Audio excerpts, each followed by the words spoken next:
बता दें हम आपको कि एग्जिट पोल में नरेंद्र मोदी और बीजेपी की लहर क्या सुनामी दिख रही है। जी हां, एग्जिट पोल्स जो अलग अलग सामने आए हैं उसमें कहीं ना कहीं करीब 270 से लेकर और 340 तक एनडीए के खाते में जाते हुए नजर आ रहे हैं नतीजे, ये अनुमान लगाए जा रहे हैं। लेकिन अब सवाल अहम ये हो जाता है कि गुजरात में अगला मुख्यमंत्री कौन होगा। गुजरात में अब इसी बात को लेकर मंथन तेज हो गया है। गांधीनगर में बीजेपी कोर ग्रुप की बैठक जारी है। सूत्रों की माने तो बैठक में अगले मुख्यमंत्री के नाम पर चर्चा की जा रही है। हालांकि पार्टी के नेता अभी साफ साफ कुछ भी बोलने से इनकार कर रहे हैं। गुजरात के अगले मुख्यमंत्री के नाम पर मुहर आज शाम गांधीनगर में होने वाली बीजेपी विधायक दल की बैठक में लगेगी। तो शाम को विधायक दल की बैठक और फिलहाल ये कोर ग्रुप की बैठक जो जारी है। हम सीधे रुख करेंगे, मेरे सहयोगी भूपेंद्र सिंह इस वक्त हमारे साथ मौजूद हैं। भूपेंद्र, कुछ खबरें छनकर बाहर आ रही हैं, इस बैठक में किस तरीके से चर्चा आगे बढ़ रही है?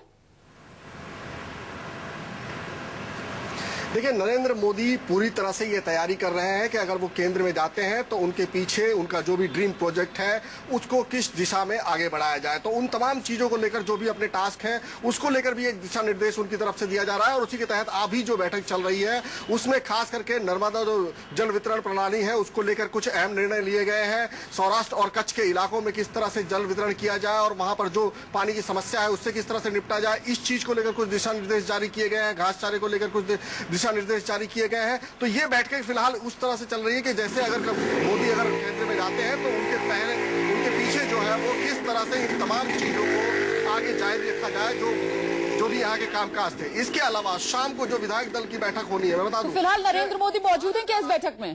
पटेल का नाम बिल्कुल उन्हीं की अध्यक्षता में ये बैठक हो रही है और उन्हीं के दिशा निर्देश पर आगे की योजनाएं बनाई जा रही हैं कि किस तरह से उनकी गैर हाजिरी में गुजरात का जो काम है, गुजरात के जो ड्रीम प्रोजेक्ट है, गुजरात के जो टास्क है, वो तमाम आगे सुचारू रूप से चलते रहे। अच्छा, क्या आज मोदी अपना वारिस चुन लेंगे? क्या आज नाम पर मोहर लग जाएगी? खबरें किस तरीके की मिल रही हैं?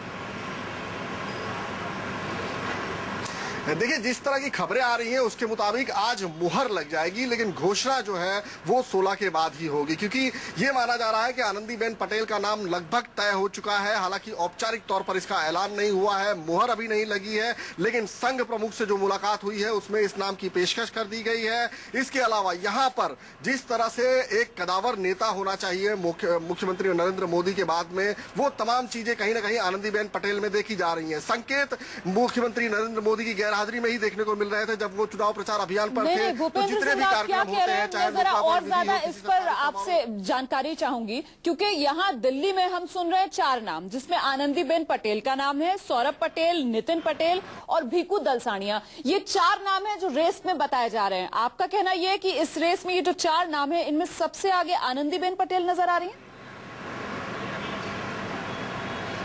बिल्कुल, क्योंकि 4 नाम पहले से ही चर्चा में थे। जब नरेंद्र मोदी को चुनाव प्रचार अभियान समिति का अध्यक्ष बनाया गया था तभी ये एक कयास लगाया जा रहा था कि शायद वो गुजरात की कमान इसी वक्त किसी को उप मुख्यमंत्री बनाकर सौंप देंगे। तो उसी वक्त ये 4 नाम आने लगे थे, आनंदीबेन पटेल, नितिन पटेल, सौरभ पटेल। और अब जो एक नया नाम आया है वो भिखूभाई तलसानिया का है। कहीं ना कहीं वो भी रेस में दिखाई दे रहे हैं। संघ के बहुत करीब माने जाते हैं, मोदी के बहुत करीबी है। पिछले 10 साल से पर्दे के पीछे रहकर कई गतिविधियों को उन्होंने अंजाम दिया है, मोदी के खास सिपहसालार रहे हैं। तो ये भी एक नाम चर्चा में जरूर है, लेकिन सबसे प्रबल दावेदार अभी भी आनंदीबेन पटेल को ही माना जा रहा है।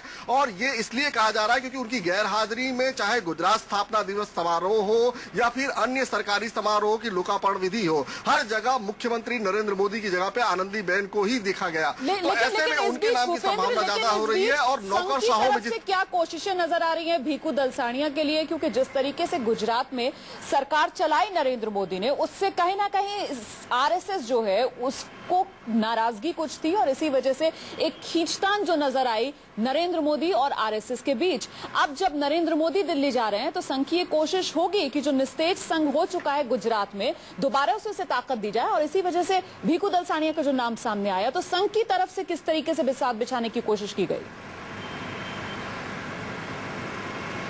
देखिए, ये बिल्कुल सही कहा आपने कि जिस तरह से नरेंद्र मोदी के शासनकाल को लेकर संघ और उनके बीच में दूरियां बढ़ी थी, तो जरूर संघ चाहेगा कि अब कोई ऐसा शासक आए जो उनके प्रणाली के मुताबिक काम कर सके। ऐसे में भिखू भाई तलसानिया का नाम सामने आ रहा है, लेकिन ये भी देखना होगा कि कोई ऐसा नेता हो जो जिस तरह से नरेंद्र मोदी ने विपक्ष को एकदम से दबा कर रखा या फिर न के बराबर उनको एकदम हाशिए पर डाल दिया, या फिर दूसरे और अन्य नेता की बात में करूं, किसी भी नेता को मुख्यमंत्री नरेंद्र मोदी ने पनपने नहीं दिया, इतना बड़ा नहीं होने दिया। तो ऐसे में ये देखना होगा कि कौन ऐसा नेता आता है जो विपक्ष को भी संभाल सके और एक सक्षम और कुशल शासक यहां पर दे सके। तो ऐसे में ये देखना होगा कि मुख्यमंत्री नरेंद्र मोदी की अपनी इच्छा कितनी ज्यादा मायने रखती है, संघ की राय क्या मायने रखती है, और उन तमाम चीजों को लेकर गुजरात का विकास का जो मॉडल आगे चल रहा है उसे आगे बढ़ाना, विपक्ष को संभालना, इन तमाम चीजों को सामने रखकर, और इसके अलावा नौकरशाहों पर किसका दबदबा है, बीजेपी के जो अधिकारी हैं या फिर बीजेपी के जो कार्यकर्ता पदाधिकारी हैं और जो नेता है उन पर किसकी पकड़ किस तरह से ज्यादा है। तो चलिए, बहुत बहुत शुक्रिया आपका इस तमाम जानकारी के लिए। भूपेंद्र सिंह हमारे सहयोगी बता रहे हैं कि फिलहाल गुजरात में कोर ग्रुप की बैठक चल रही है बीजेपी की, और खुद नरेंद्र मोदी इस बैठक में मौजूद है।